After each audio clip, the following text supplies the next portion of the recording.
Welcome to Season 2 of the Moving On Podcast. I'm Jay Norman. Hi, I'm Jessie Norman. We sure have missed you guys. And if you're new around here, welcome. Babe, you got anything you want to talk about? Oh, I bet we will think of something. We always do. Hi, babe. Hi. How are you, stranger? Good. How are you doing? Good. I forgot how to get upstairs, I think. We haven't come up here much, have we? It has been a while. Maybe that's what happened, because we stopped coming upstairs. Yeah, we mounted a TV on the wall above our bed, and we Yeah. quit coming up here to watch TV. So It was a bad habit we developed during the quarantine pandemic, is coming upstairs and watching a show for the rest of the night. Yep. And drinking and eating and drinking. And so we set some boundaries. And now we're sitting in our bed instead of coming up here to But we podcast, don't I eat think. and drink. That's true. We don't do that. But I have noticed it's harder getting up the stairs because we're not doing it a bunch every Not getting night. your stair workout, huh? That's sad, isn't it? That is a sad program. So, babe, we're a little out of practice once again. I think we said this in Yeah. June when we did a podcast, and I don't know if it's just the way everything is what's caused us to slow down on this or Yeah. what's going on, but we've kind of gotten off pace just a little bit. Are you mad at our listeners? Not at all. You don't want to talk to them anymore. I'm a little embarrassed in front of them Me too. that we haven't done anything. Me too. Me more than you. Yeah, and we've had a few calls. I know I've had for what little bit I do with it. And, Yeah. you know, I've had some calls. Got like, Yeah. what are you doing? Well, the truth is, we don't have much time, Jay and I, just he and I. If we do, we're either out of town or trying to spend some time on a date. So the few times we've said, okay, we're going to record tonight, we'll go listen to music or something instead. So we just haven't been very disciplined Gotten sidetracked for sure. Yeah. And really have. in a good way. In a good way, that's right. And so, babe, on the farm, we always do. We're just going to kind of have to do an update tonight, period. Yeah. And on the farm since June, we've No, harvested. into July. End of July, okay. Since July. Okay. So we did get the corn harvest, and what's funny about that is we just finished that this morning. We actually should have been done about 3 weeks ago, but we That's had weird, right? It is very weird, and we had some corn that was late planted, it was irrigated, 130 acres. and it wouldn't dry down. And finally today, we just cut it wet and shipped it somewhere wet just to get done ahead of Yeah. it. And, you know, we've got another hurricane kind of spin off coming in, giving us rain, so we were trying to get that through. And Yeah. still harvesting soybeans and getting ready to plant some wheat. So it's busy time and never really has slowed down since Right. the last podcast. Just at all. raced the rain today. Beta from Houston came up today around 2 o'clock. So we knew we had about, 6-7 hours Yeah. before it got here. So we got a little bit done, and all that happening, our kids have finally gone back to school Yeah. after a super spring break. I heard someone say it was like 178 days. Yeah, I longest didn't ever. realize it was that long. They have no idea how lucky they were. I would have killed for something like that as a No, kid. I think they do know, because I know the boys just were so pleased the whole Yeah. time. They're so happy to be home. I've told Cash he can stay home. I don't care if he does virtual. Yeah. He just was he enjoyed it so much. And he was really upset the other day. And I said, let me just talk to Daddy and we'll see if you can stay home. And he was like, my friends are at school. So he's really torn. Yeah.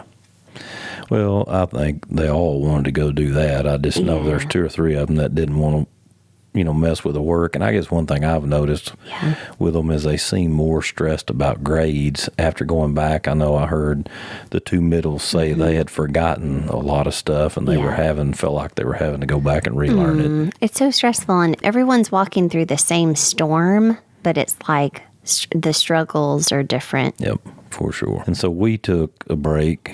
With school being out, no sports or anything. We've traveled a little bit, and we went to Durango, Colorado this last weekend. I'll let you tell about that and kind of the backstory to that. Well, we knew we were going to go meet our good friends Cam and Jack in December for NFR, and then they started kind of playing with that because of COVID. And so I said, you know what, we just need to get up there because we want to go anyway. Yeah. So let's just go. So we found some pretty affordable flights, flew into Durango just for a quick little trip from Friday to Monday morning. It was so sweet. Oh, my goodness. And you have to do something that everyone's going to be envious of. I forgot. So Cam ranches with a man named Joe, and Joe always sends me videos, and then I'll reply and send him videos. So we've gotten to be such good friends through Cam. He's so endearing, so wonderful, this legit cowboy that Cam gets to spend time with every day and listen to all of his amazing stories. And we ended up getting to see him. So he's like, what do you want to do? And I said, I want to ride. So we rode all day Saturday for about 6 hours in the mountains. It was either uphill or downhill in the rocks. And so when I woke up, or I guess it was Sunday, I woke up and I felt like I had been in a car wreck. So I guess I had kept my neck and shoulders real tight the whole entire time, just nervous he would go away with me. It was such a dream to ride horseback in the mountains for 6 hours. And especially in the Colorado mountains. In Colorado. Where we're at, it's kind of south, I think southwest of town. Yeah. And it's kind of, they call it kind of a mountainous desert. Yeah. It's really dry up there, but it is really pretty. Well, and listening to all of his stories, we would go a few minutes and then he would just stop. We just gave the horses so many different little rests. And he wanted to talk, I couldn't really yell up to him or him back to me. So we wouldn't go more than 5 or 10 minutes before we would just stop and sit and talk. What's funny is Cam, she's always taking selfies or taking pictures of Joe or pictures of the scenery. She never has anyone taking pictures of her, and I'm the same. You'll take one of me if I ask you. Right. So when she and I are together, the first time we spent some good time together, we were in Jackson Hole, and we got back to somewhere, and I said, I took so many pictures of you today. And she said, I took so many of you today. And we never discussed it, asked each other, nothing. So that had set the precedent for that ride. And so I got to take so many pictures of her and Joe. And then she took the same, me and Joe. It may have set the precedence for the ride, but y'all did that the entire weekend we were there. It didn't matter if you were in your pajamas or eating, whatever you were doing, y'all were taking pictures. Yeah, it drove everyone bonkers. We just like to document the occasion. Yeah, and it really was a neat place. And we really went and just spent time in their home and went to the farm and ranch that she works on. Yeah. So we got to see that, which is a total different perspective than anything we know here. And that was a lot of fun for me. Yeah, and then you and Jack went, tell them where y'all went to eat.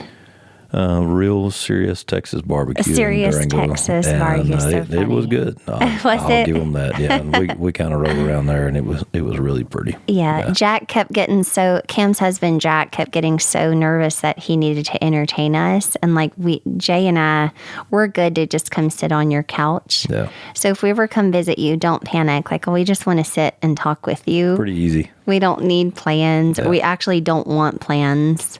We napped and relaxed and watched a Western all together on Saturday night. It was all really nice. Yeah, it was a lot of fun. And I got to watch a Western, so that was good. Yeah. I always let you watch a bunch. Sure you do. And it's not letting you watch them. It's just I don't want to watch them. Sorry. I just don't. Yeah, Cam pulled some strings for me on that one. Yeah, she did. She did. So, babe, through all of the COVID and going back to school and all that, I mean, I think a regular family has had a lot of issues. Everything's going on, and I know as a blended family, we've had a lot of things we had to work out because our time frame changed a lot through all that. And we got on the subject about a stepmom. Yes. Tell me what you were saying. I found it pretty interesting the way you said that. My buddy Tim, he has Blend Credible. They have a social media Instagram presence and podcast, and he and I are cut from the exact same cloth. And he was talking about just what our kids go through that we don't really fully think about. And I was telling him, the last thing on earth that I would ever want, ever, is a stepmom. For me to expect my stepchildren to be doing so well that they even consider my feelings or show me affection or want to be involved in family matters or want all of these things that you expect of your own children and they don't even want to do. And now you're expecting it of your stepchildren.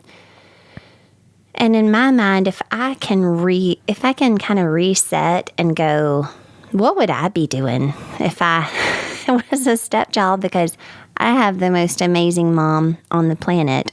My stepchildren have the most amazing mom on the planet. Why would they ever want a stepmom?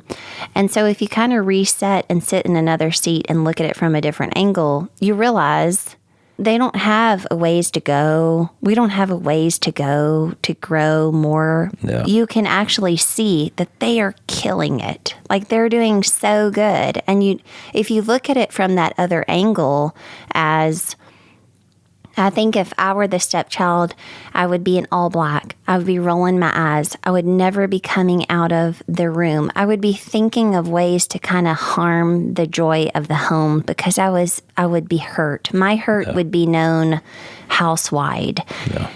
And we've seen some of that. Not much. I know, but some. But I'm just saying we haven't. Yeah. I mean, my stepdaughter jumps out of the car. She's dying to tell me what her teacher did that day. Right. My stepdaughter is going to talk over 10 people to get to me to tell me what happened at school. My stepson is going to have his shoes in his hand. He and I, our love language is shoes. And so he's going to have his shoes in his hand to show them to me because it means the most to me. Shoes mean the most to me. Yeah. And he can't wait to show me them. These little things that maybe they don't seem like a lot, if you compare it to, are they wearing black, rolling their eyes and living in their room? No. Yeah. The expectations, but also the gratitude for where they are instead of waiting for them to get to some space that maybe they won't ever get there. Yeah. That's kind of unrealistic. It reminds me of a meme I saw the other day that said, I don't really know as much about myself as I would care to know. So why would I expect you to know about me? Yeah. But we do. We expect each other to really step up and see us for exactly who we are. Yeah. When it's taking us decades for us to see ourselves. Well, most people, they don't take the time, like you said, to look at themselves. They're sure not going to take it to look at you in that deep anyway. Right. So since I think Bob Goff calls it, I keep butchering his thing he says, but I think it's called a half-quarter turn. That's one of his things that he always preaches is if you can just take a half-quarter turn and look at it from this different little angle, it changes the whole ball game. Yeah. It's helped me so much with my perspective. It's hard, huh? It is, and I think when you're looking from a step-parent point of view, especially early on, and we've talked about this, you expect things to be a certain way for them to treat you and enjoy being with you and play with you and do all these things in a certain way. And I think that's where grace comes in. Yeah. And what you're saying is being able to look at it from their standpoint that I really didn't want you to start with. And I did not even, I don't even want you, lady. What are you doing? But being in the space that we're in now, where it has changed so much for the better, it makes it a lot easier to say that right now maybe than it would when we started a podcast, for sure when we started our family. Right. I guess I've just heard so many stories from high conflict families, and we're just not there. Yeah. Just thanking our heavenly stars that he's protected us against those situations. Right. So when we first get divorced, anybody gets divorced, and you kind of get out and you talk to people. Everybody told me you just don't ever say anything negative. Keep it to yourself. Yeah. And because try to heal that relationship because you've got weddings, you've got births, you've got ball games, you've got all that stuff. You're going to deal with them. And there is some things that can slap you upside the face for sure. And we had really our first one. I mean, we've had to deal with going to games and doing all that stuff. Yes. But our really first thing that kind of hurt when we had one. Yeah. Well, because you think... A huge fear of mine, and the enemy knows this, is even when my children were 9, I was already crying over, what about when they have a baby and we're all sitting in the waiting room and it's awkward as hell? And so Satan already knows that that's a really tender spot for me. Yeah. It's irrational, but so it is. And so we were out of town this past weekend. Well, I need to go back a little bit. I have a daughter that had been really wrestling with her faith, struggling. We would go to bed, we'd tell her good night, and my phone, boop, boop, get it, and it would be a text, 1,000 words of just sadness and preteen angst. Yeah. And that had happened a few times. And so she and I had one letter. Yeah. One letter. I just felt like if the main thing I want for her is to go straight to the Father, I can't make her do that, but I can do it on her behalf as her mom, as the person in charge of her heart, and I'll just bring it with me. So 2 different times we just, in prayer together, went to the Father as strong as we could, and I just begged God just to reveal yourself to this little girl, because she just said, I can't hear him. I can't feel him. And she was so distraught, and she just was struggling and just kept praying. And I was so thankful that over the past year and a half, God had revealed himself to me so clearly that I didn't have to wonder, well, will she hear him? I mean, I feel like I hear him. It wasn't that. It was hold on to your britches, because this is about to get so good, because I know exactly what he can do in her life, because he's shown up so strongly in mine that now I can be a living testament.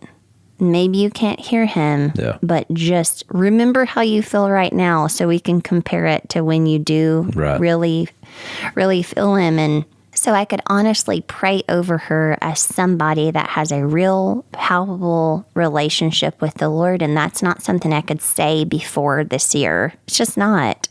We have some other things that we're going to get into in a little bit. But, I was missing out on bedtimes because I was grappling with some things. Oh. And so here I am, present and physically at bedtime and witnessing the things that she's struggling with. And she and I were able to go straight to the Father and just beg him to come into her life. And so when we were in Durango, she called us while we were at the rodeo and said that she had walked the aisle at her grandmother's church and given her life over to Christ. So it's one of the most wonderful moments of my whole entire life that I've been waiting for. It was beautiful. It was amazing and beautiful. And I just praise the Lord for her and his role in her life. It was pretty exciting times around here. It was. You had gone to the restroom. Yeah. And I'm walking down this long hallway towards her, and I can tell from 50 yards something has happened. I don't know exactly what, but I can tell something happened. I wasn't sure if it was good or bad. But it was a great moment. It was an amazing moment. Satan thought it was too amazing, and he thought, well, I can't let this happen, so let me just go in and throw some furniture around and break some mirrors. So he came into the situation and gave his best pathetic effort to run what was happening. So she's walked the aisle in her dad's home church, a church that we don't go to, and where ex-in-laws are there and family, and this is the situation we were referencing earlier where we knew these days were coming.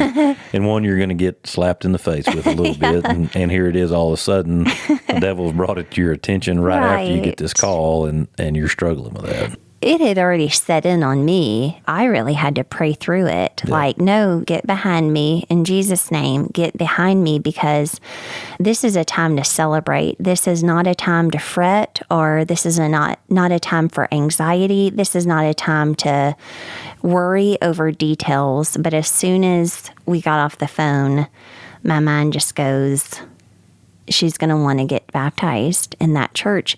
And I don't know if I'm welcome there. I don't feel welcome there, not because of anything. Just simply we're divorced. Divorced is not natural. Not family anymore. It's just not your family anymore.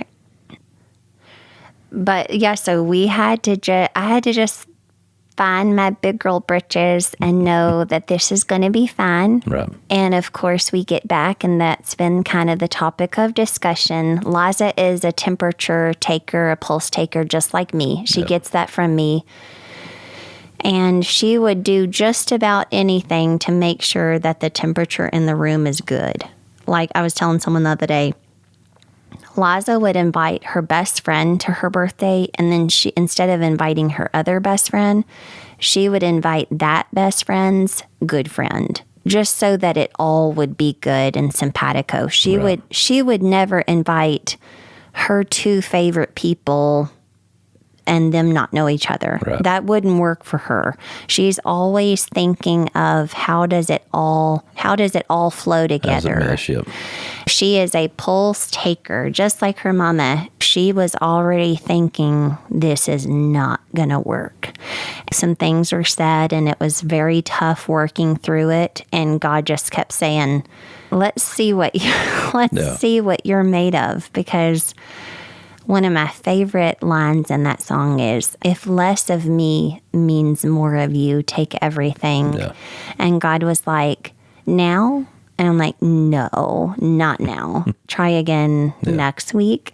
This is just going to be one of those things where, because this has absolutely nothing to do with me. Liza is going to be standing alone and answering to the Lord for her time on this earth. I'm not going to be standing there holding her hand and explaining some of the things to God on her behalf. I just didn't think that we would have to wrestle with some of these things this quickly. Right. But luckily, her daddy always has my back, and I always have his back. That's one of the really beautiful things about having a really good ex-husband, is he always goes to bat for me. Oh gosh, I can't even imagine it being another way. So we've worked through it. It's been really tough. Probably the toughest thing I've ever had to walk through. Right. Again, it's not about me, so why are we even talking about my part of it? But I'm the one talking into the mic. Yeah. Well, I mean, it's something that that every blended family is, could face or will face. And from my standpoint, I knew it would work out. Yeah. I could tell it was something that was stressing you a lot, and you told me it was, but I mean, probably even more than you were letting on at the time. But and what we're referencing is, where will she get baptized? Yes. Each place offers a level of awkwardness that she has said no thank you to. Yeah.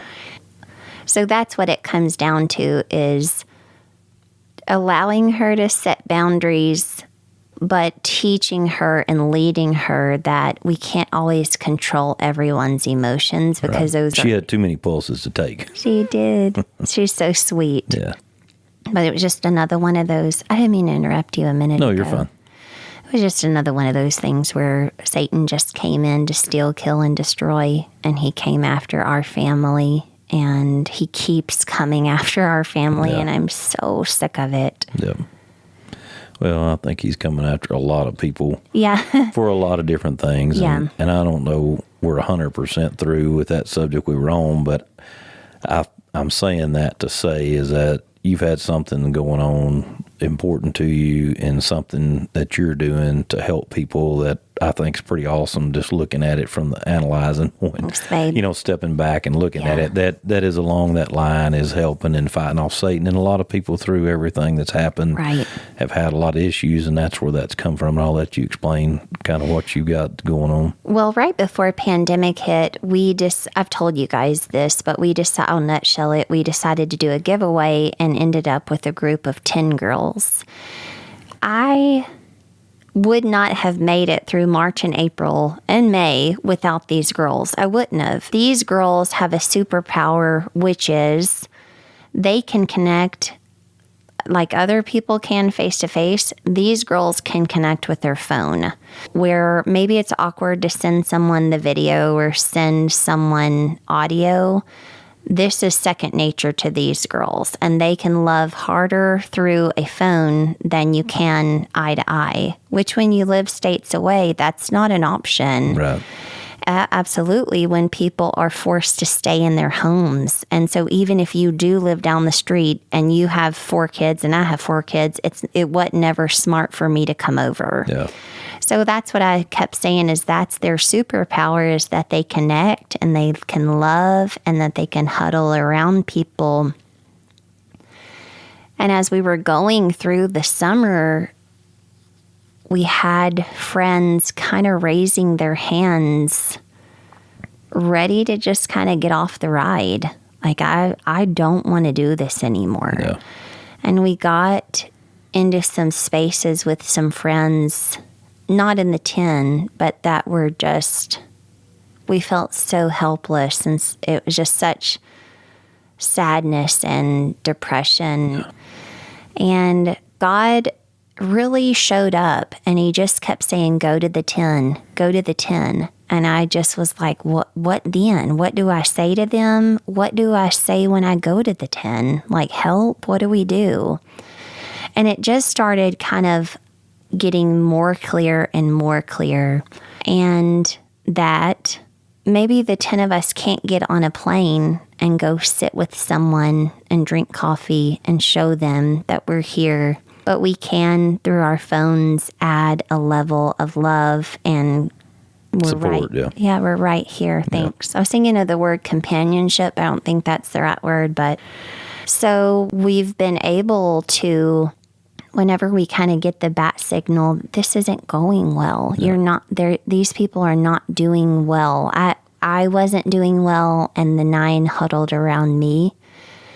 And so whenever I've had a friend that has said, just not doing well, then I kind of brought my friends to them. Yeah. And it's simple. It's so simple. It's just a text thread on Instagram. Instagram makes it so easy to send. And this is divorce, and this is blended families. I mean, all of it, that it's happening with. It's been way bigger than I thought. Way bigger. I just never even imagined the level of love and bonding that would have occurred.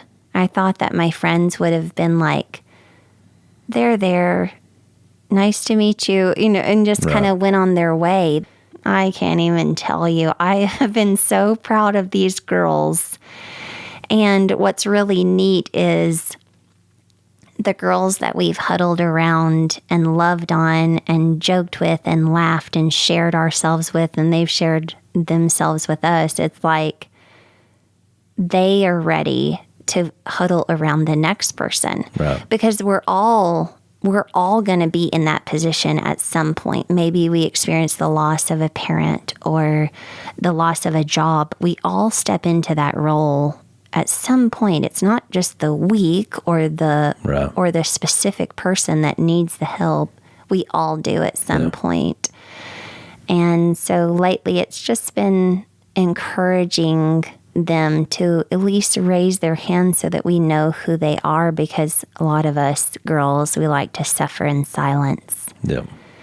But so he just kept saying, go to the 10, go to the 10. I've never been so proud of that 10 in my whole entire life. It's 9. I'm one of the 10. And that 9 is just, they're a showstopper. If I think about them hard enough, I could just start crying. They're not better than anybody. No one is better than them.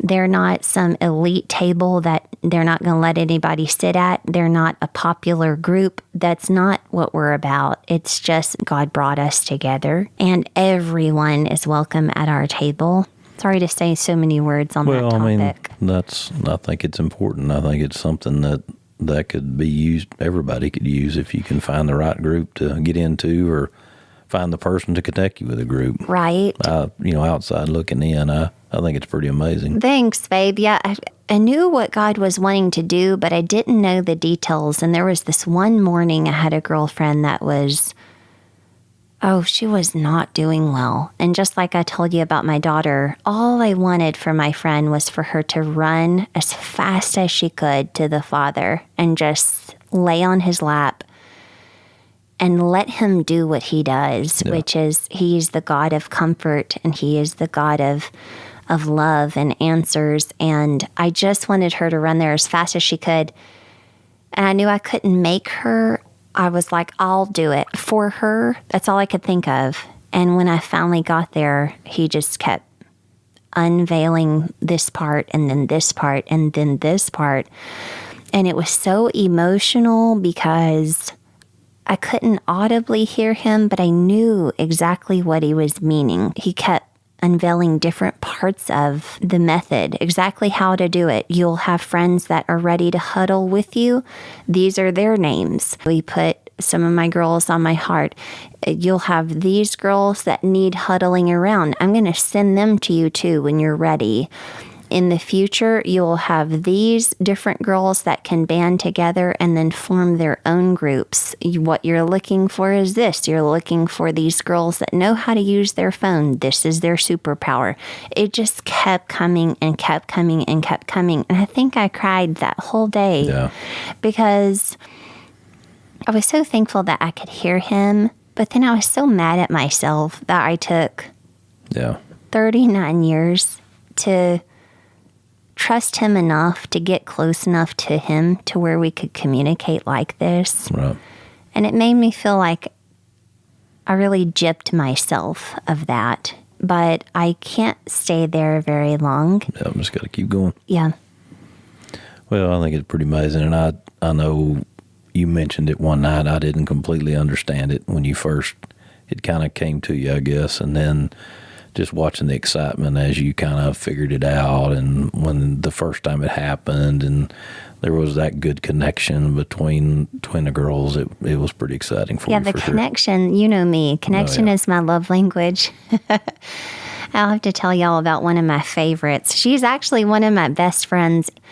Well, when God said she needs y'all, I was like, no, God, she'll punch us. Like, she will hit. The last thing on earth I would want is a stepmom. This girlfriend, the last thing on earth she would want is this, what I'm describing. And I knew as soon as I got my girls and we tried to huddle around her, she would punch us in the face and say ugly words and run away. I knew as soon as I created it, she would just simply press that button where you can leave the thread. I knew she would do it. It was so funny because I called Cam and we prayed about it and talked about it.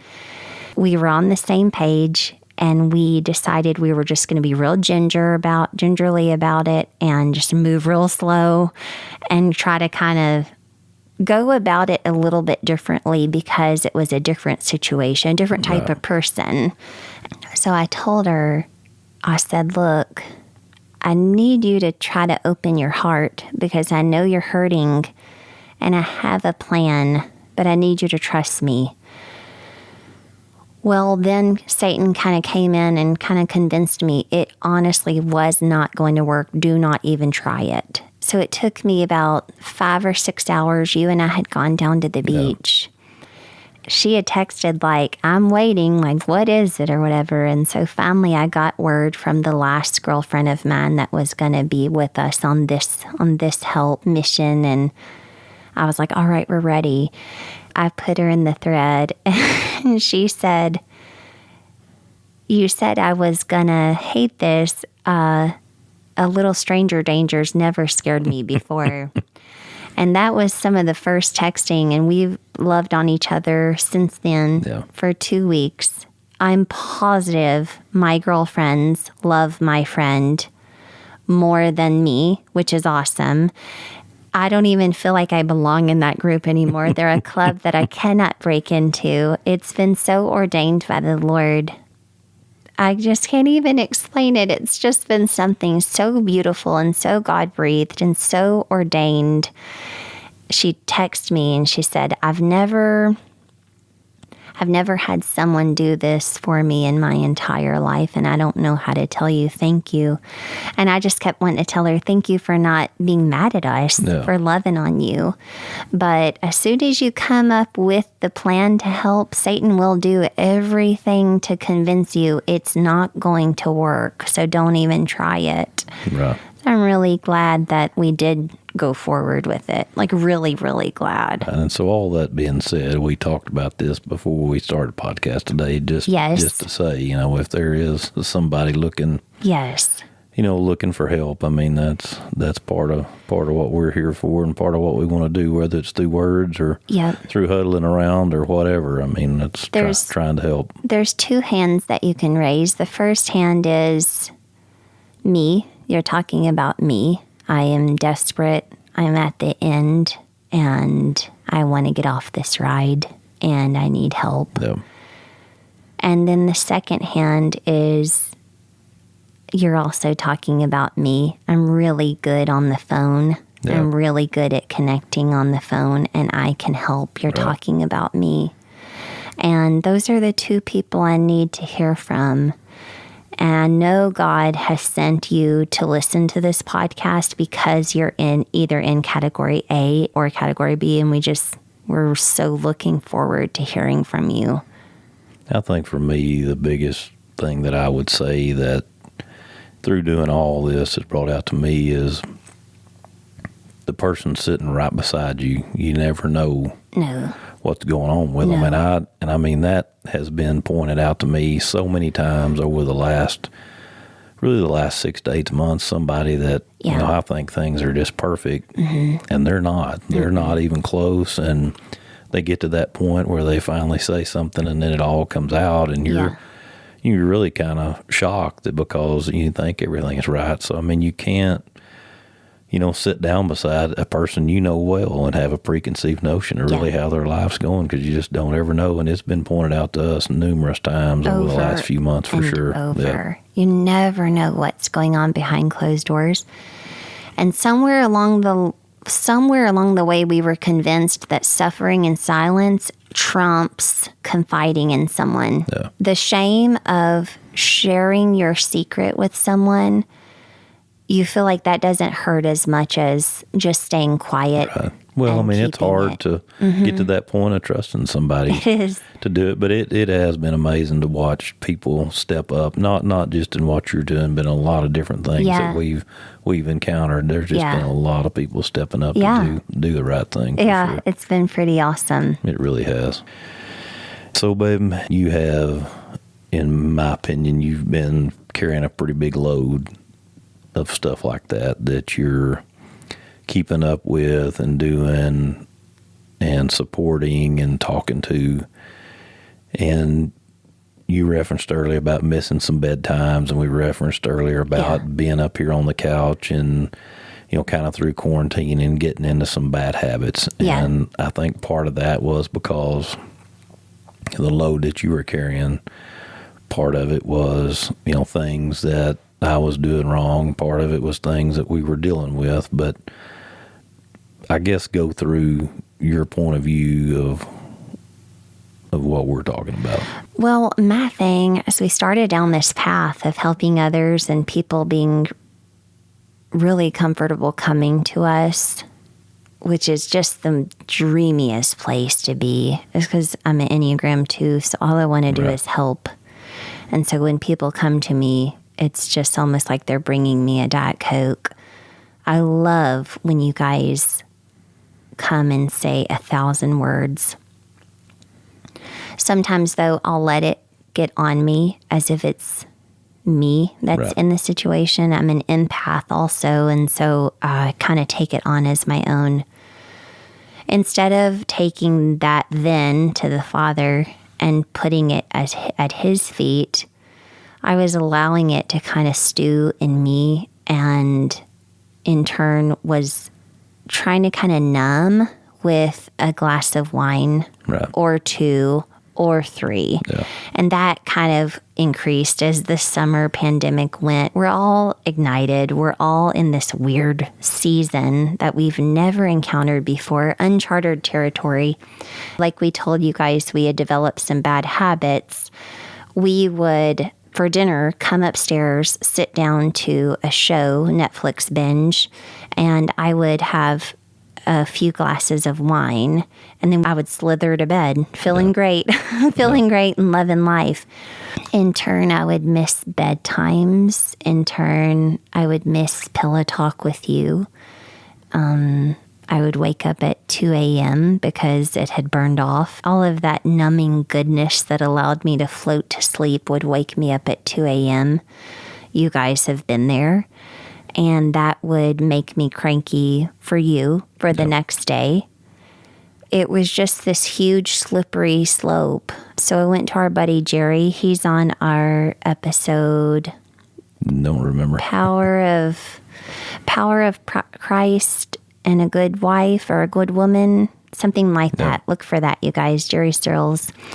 So that's one of Jay's best friends. Went by his office and just told him, I've gotten into a bad space with alcohol because he's a recovering alcoholic. And so he and his friend kind of gathered around me on the daily basis until we got things in check.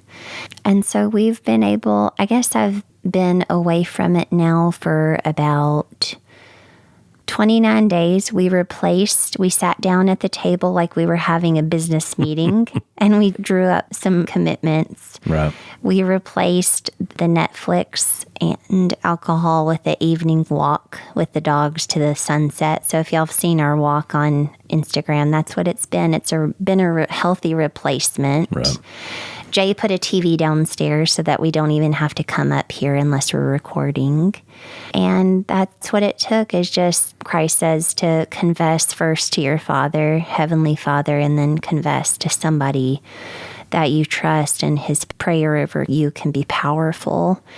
I just needed to let you know what was going on.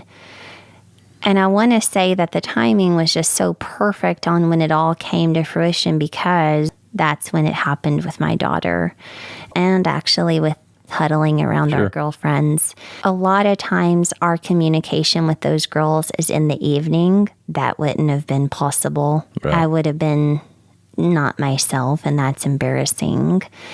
And not drunk by any means, but just kind of silly and aloof. And that's not how I want to minister to any of my girls. And now I can have a very clear head and be there when they need me. But first and foremost, for my children, I was missing bedtimes. I was missing reading Cash's book with him. Lizzie came to know Christ, not because I was present, but I got to be with her as we pursued that. Right. And maybe that would have taken me a few more months to figure out, hey, she's got some stirrings that we need to check out. And I don't know, it's just one of those things where it got away from me and I didn't realize it. And I've been able to talk to some friends that have walked through the same thing. And so we've been able to set some boundaries and some goals that we have when things get out of line, that we will get them back in check. Well, I think we've proven to one another over time that, and I think all that happened for a reason, to get us to the next step, whether it's with our marriage or our family or the podcast or whatever. I think there's a reason for it, and I'm proud of you for what you've done. I know that it hadn't been easy, but you don't seem to have struggled very much with it outside looking in. So Thanks, babe. I'm proud of you, and I like our routine a lot better. I do too. It's been so nice. It was such a cool switch. We were looking for kayaks for a little bit, but I've kind of fallen in love with this walk. I do 1.5 miles every evening. Jay was playing ball with fishing with the kids last night, so I ended up getting 4.5, and it just feels so nice, and the dogs are so happy. And when I get to the top of the highway, which is 3/4 miles from here, I can see the sunset. Yeah. But also, actually, when we're on the driveway, we round this main bend, we can see the most beautiful clouds you've ever seen with the sun setting into them. And that's way better than any glass of wine could ever be. For sure. So it's kind of nice. So we just set some parameters that I don't want to miss any bedtimes. Anything that would break that's going to have to be off of the table. I thought it really unique, too, that this happens. You go into the huddle, and my friend Jerry, who you go by and see. Yeah. Jerry's you listen to podcasts, recovering alcoholic that went to rehab and just complete stop, healed his family. An amazing story to listen to. But now Jerry is huddling around you. Yeah. He's calling and checking on her every and doing day. all that. And every day. And there's a part in that, if y'all go back and listen to that episode, there's a part in that episode where I ask him if he has mentored someone. So there was one day in there where I went back and listened to it, and I heard that part, and I just lost it. And I called him, and because he ultimately said no, he hadn't in the yes, podcast. and now he has. Yeah, he's mentoring you now. Yes. I'm not fully ready to go into AA. I'm absolutely not ready to go into rehab or step into. Yeah, and I don't feel that way at all either. No. But the same principles apply, and I needed somebody that knew what I was talking about, because I don't know if y'all know, but Jay doesn't drink. Also, going hand in hand with it was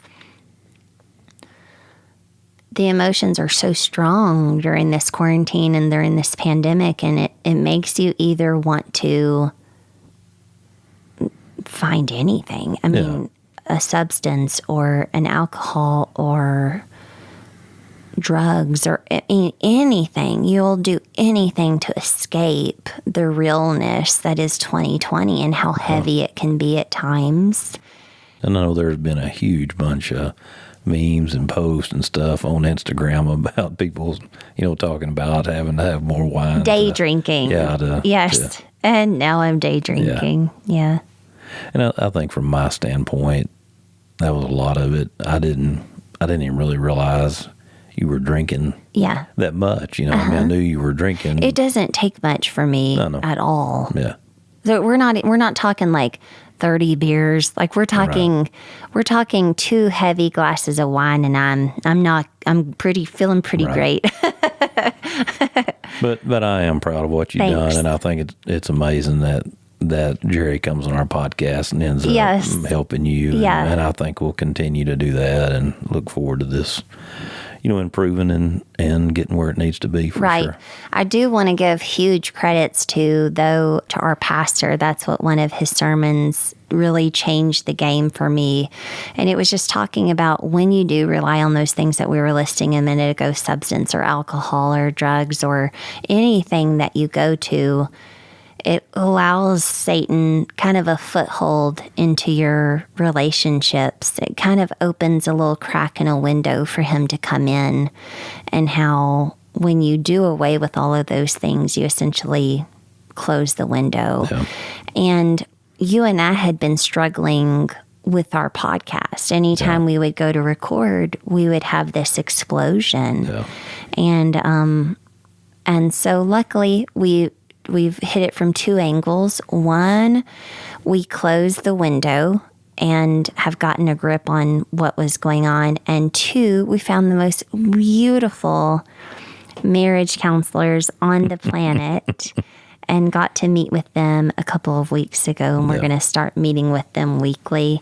And they helped us more in a couple of hours than we'd had in a couple of years, huh? I think just a different perspective. It's funny how when somebody can say a sentence, that sentence can change your life. You're just waiting on somebody to say it. You're waiting on somebody you trust to say it.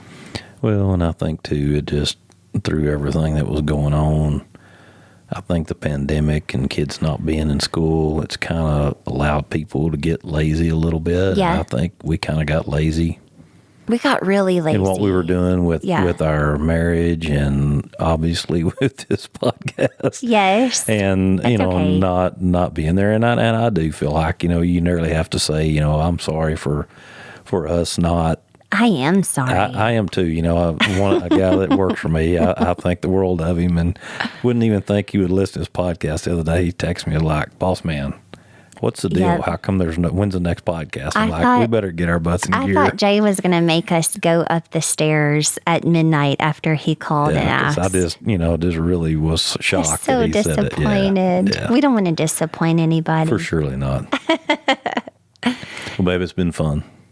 I know. Being back on here with you. I know. And I think we need to get back in our regular routine. And we do have still other guests that that we want to have on here, and things that we have several. We really do. Several really good ones. Really, really good ones, and looking forward to it. Yeah, I'm going to be on one of my favorite podcasts tomorrow, so I can't wait to share it with you guys. And I meant to say that a minute ago. Our pastor had a beautiful sermon about abusing alcohol and substance, but so did my girlfriend, Jessie. Jessie had a friend on named Maylee that shared her brave story in 2 parts of ending up in rehab and what the heck, this is my life. That's the premise of Jessie's podcast is, how is this my life? How did I get here? Because we all have that moment. Not somewhere you think you're going to find No, of course, ours is divorce. I was the last person that would raise my hand for divorce. And so I'm going to share my story, hopefully help others on her podcast tomorrow. Her name is Jessie Browning, and her podcast is called Lajoie Society. And so I'm going to link that in this, and hers will be out probably before ours. She's on top of things. Yeah, better hurry. We're going to do better, right, babe? We are going to do better. Okay. All right, babe. Well, as the song says, the road goes on forever and the party never ends. I love you. I love you too. We sure appreciate y'all listening today. If you'd like to follow us on social media, you can search for us, Moving On Podcast. That's 3 words, on Facebook, Instagram, and YouTube. We would love to hear from you. With ways you're figuring out how to drop the ropes in each of your own lives, and even ways that you're not, hell, that's just as entertaining to us. See you in a couple of weeks.